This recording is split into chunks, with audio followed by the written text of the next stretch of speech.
L'infini se contemple indéfiniment. Ça se passe là-haut, par Eric Simon.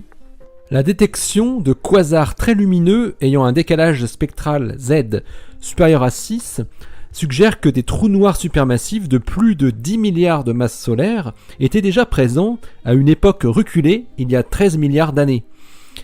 Deux possibles descendants, désormais inactifs, de ces trous noirs supermassifs sont observés aujourd'hui dans les galaxies NGC 3842 et NGC 4889, des galaxies situées au centre des amas de galaxies du Lion et de Coma respectivement.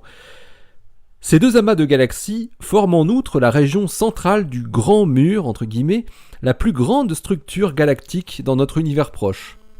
De tels trous noirs supermassifs ne sont pas trouvés à l'extérieur de tels amas très riches en galaxies.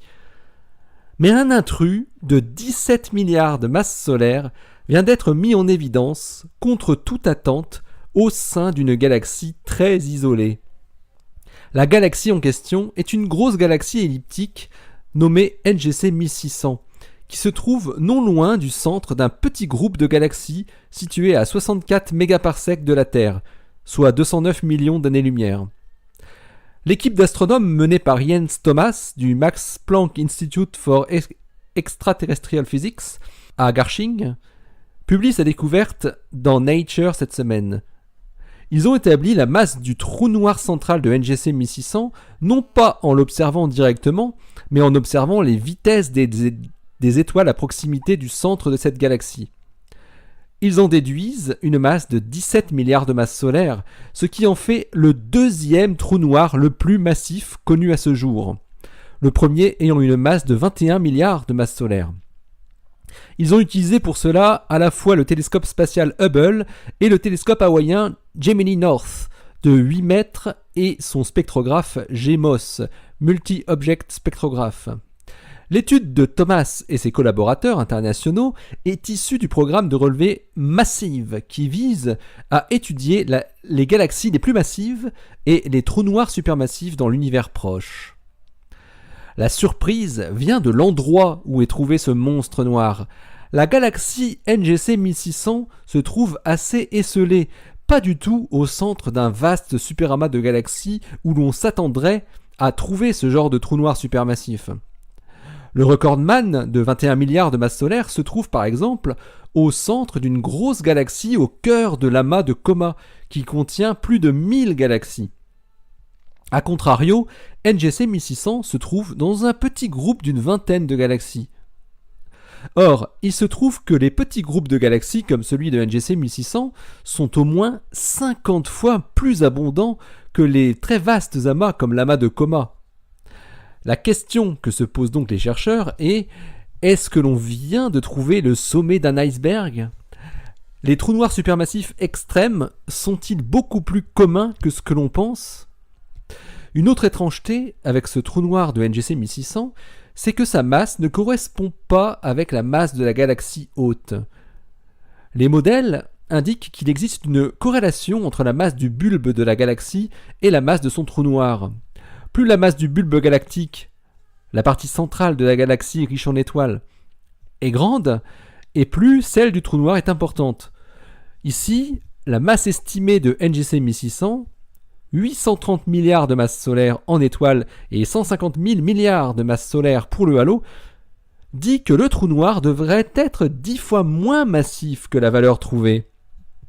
La relation établie ne semble plus fonctionner pour les trous noirs supermassifs les plus imposants. Une hypothèse évoquée pour expliquer ce trou noir monstrueux est qu'il aurait pu être la conséquence de la fusion de deux trous noirs plus petits dans un lointain passé quand les interactions de galaxies étaient plus nombreuses qu'aujourd'hui. Le trou noir résultant aurait par la suite absorbé de grandes quantités de gaz de la galaxie nouvellement formée. Ce phénomène pourrait également expliquer pourquoi NGC 1600 se trouve dans un si petit groupe de galaxies en étant de loin la plus lumineuse de toutes ses voisines, d'après les chercheurs. NGC 1600 devait à cette époque, suivant tout juste la fusion, être un quasar brillant, son trou noir accrétant d'énormes quantités de gaz en le faisant rayonner par échauffement. Mais aujourd'hui, il ne se passe plus rien autour de ce géant.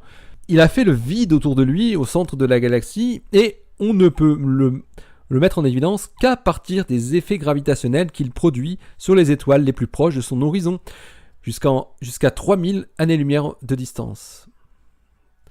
Ce qu'observent en outre les astrophysiciens, c'est une zone dépeuplée d'étoiles autour du trou noir, comme si ce dernier, ou l'interaction passée de deux trous noirs, en avait éjecté un nombre important par effet gravitationnel. Thomas et ses collaborateurs estiment la masse d'étoiles ainsi éjectées du centre de la galaxie elliptique à près de 40 milliards de masses solaires, soit l'équivalent de toutes les étoiles formant le disque de notre Voie lactée.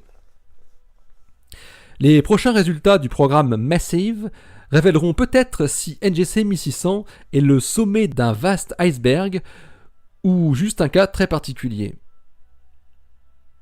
L'article de Jens Thomas et al. Est paru dans Nature en ligne le 6 avril 2016. Il s'intitule « A 17 billion solar mass black hole in a group galaxy with a diffuse core ». Un trou noir supermassif de 17 milliards de masses solaires dans un groupe de galaxies avec un cœur diffus. Restez bien à l'écoute sur le www.saspacelao.fr, le blog où l'univers se contemple indéfiniment. Vous retrouvez ce podcast sur podcloud.fr, sur iTunes ainsi que sur YouTube.